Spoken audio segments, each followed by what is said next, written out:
Ever wondered how much of our reality is just a construct of our imagination? Join me as we unravel the fascinating layers of perception and discover why everything around us, in essence, is all made up. Now, let's talk about the moments in life that money can't fix. You know the ones. The 2 a.m. spirals, why do I feel like a raccoon in a trash can of my own thoughts moments? Now, if you're tired, wound up, you can't figure out why your successful, happy life keeps getting rescheduled, you're in the right place. Now, here's the good news up front. You already have everything you need to handle this. You're not broken. You're not missing a piece. You just haven't been introduced to the two forces at play in your own head yet.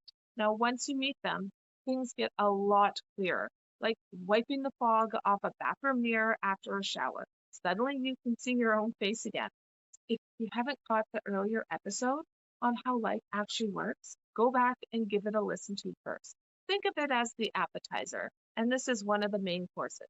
And it goes down a lot smoother once you've had the appetizer. Now, there's two ways to look at your life. There are basically two lenses people view their life through. Lens one, my life is bad because everything is happening to me. Your boss, your in laws, the economy, that one guy who cut you off in traffic and ruined your whole Tuesday. In this lens, you're a passenger. Life drives. You just scream in the back seat. Lens two, my feelings are coming from my own thinking in real time. This one hands you the keys back. Your neighbor, your boss, your bank account, none of them are actually making you feel anything.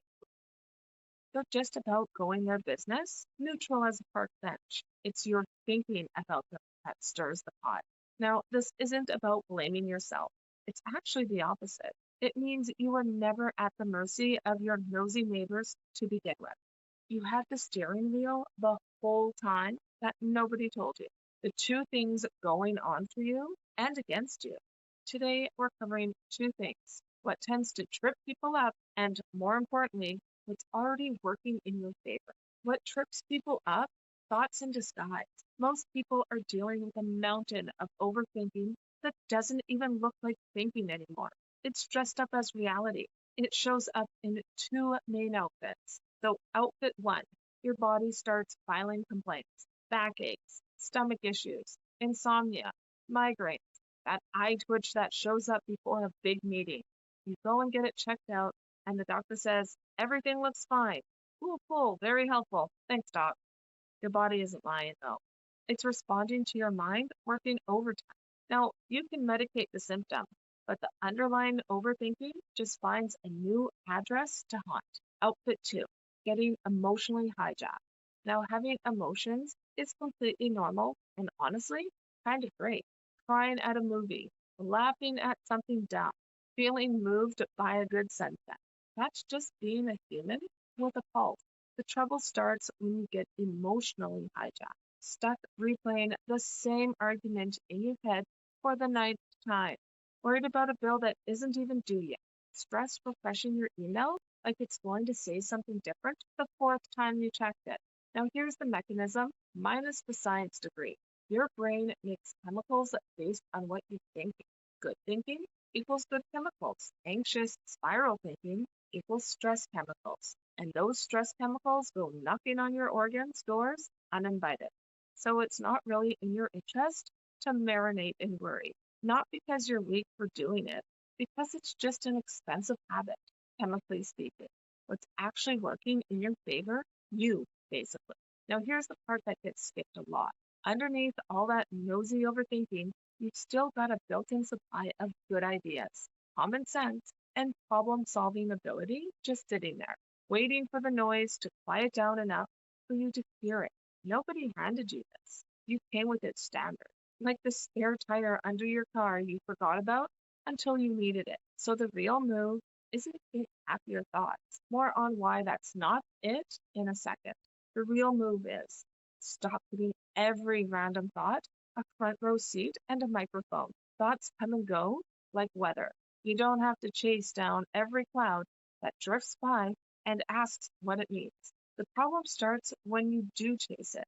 Grab one thought, build a whole story around it, then build another story on top of that one until you've basically written a novel about a problem that started as a passing thought. That novel is exhausting to start. So, fewer novels. Let the clouds pass. So, here's a quick experiment. So, try this. Picture asking for or making a small amount of money. Whatever number feels small to you. Could be $10, could be $500. Just notice how that feels in your body. Now, picture a medium amount. Notice that. Now, a big amount. Notice that. Did the feeling change even though nothing actually happened yet? No money moved, no meeting occurred, nobody said yes or no. That entire emotional roller coaster is self generated. It's all made up, built from old experiences, old stories, stuff your brain filed away years ago and never cleaned out, like a garage full of boxes labeled miscellaneous. This isn't a pep talk about just think positive. Positive thinking is fine as far as it goes, but it's basically putting a nicer sticker over a check engine light. It doesn't touch what's actually going on. What actually helps is realizing your feelings are coming from thought, full stop. And thought can be made up wrong just as easily as it can be made right. So, what do you actually do? So, here's the plot twist. The first move usually isn't a to do. People love asking, what should I do? But before doing anything, what actually shifts things is seeing something fresh, a new angle on a situation you thought you already understood completely. That, oh, wait moment. That's called insight. And you can't force it by trying harder. You mostly just have to clear enough space for it to show up.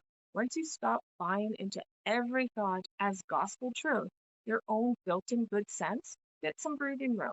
You come back to center. You start doing the things that actually matter instead of refereeing an argument in your head that nobody else even knows is happening.